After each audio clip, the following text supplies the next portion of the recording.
সম্মানিত ভিউয়ার্স, একটি পহালদার আইটি বাড়ি চ্যানেলে নতুন একটি ভিডিওতে আপনাদের স্বাগত জানাচ্ছি। আজ আমি আপনাদের দেখিয়ে দিব কিভাবে একটি ওয়ার্ড ফাইল অর্থাৎ এমএস ওয়ার্ড ফাইলকে কিভাবে আপনারা একটা পিডিএফ ফাইলে পরিবর্তন করবেন। তার জন্য আপনারা প্রথমেই একটি ওয়ার্ড ফাইল খুলে নেবেন। আমি আমার ওয়ার্ড ফাইলটা খুলে নিচ্ছি। আমি প্রথমে একটি ওয়ার্ড ফাইল খুলে নিচ্ছি। আমার ওয়ার্ড ফাইলটি খুলে নেওয়ার জন্য প্রথমে দিস পিসিতে যাব, তারপরে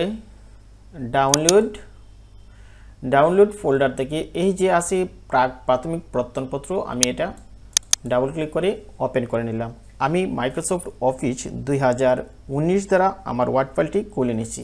খুলে নেওয়ার পর দেখতে পাচ্ছেন এটা আমার একটা ওয়ার্ড ফাইল।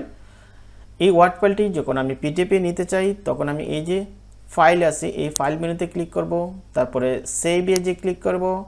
সেভ এজ থেকে ব্রাউজ থেকে আমি কোথায় ফাইলটা সেভ করব তা দেখিয়ে দেব। আমি ফাইলটি সেভ করব এই ডাউনলোড ফোল্ডারে, এই যে প্রাথমিক প্রত্যয়নপত্র, এখানে আমি টাইপ করব ওয়ার্ড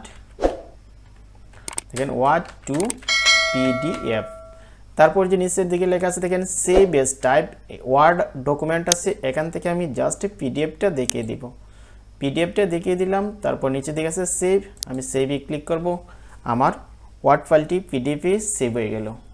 দেখেন পিডিএফে যে সেভ হয়ে গেছে সেটা আপনারা দেখতে পাচ্ছেন। এখন এটা আমি যদি ক্লোজ করে দেই, তারপর এটা মিনিমাইজ করে নিলাম। এখন আমি ডাউনলোড ফোল্ডারে দেখি আমার পিডিএফ ফাইলটি কোথায় আসছে। তারপর দিস পিসি, তারপরে ডাউনলোড, দেখেন প্রথমে পেয়ে যাবেন এই যে প্রাথমিক প্রত্যয়নপত্র ওয়ার্ড টু পিডিএফ। এই আমার পিডিএফ ফাইলটি এখানে ওপেন হয়ে গেল। এই হচ্ছে আমার পিডিএফ ফাইলটি।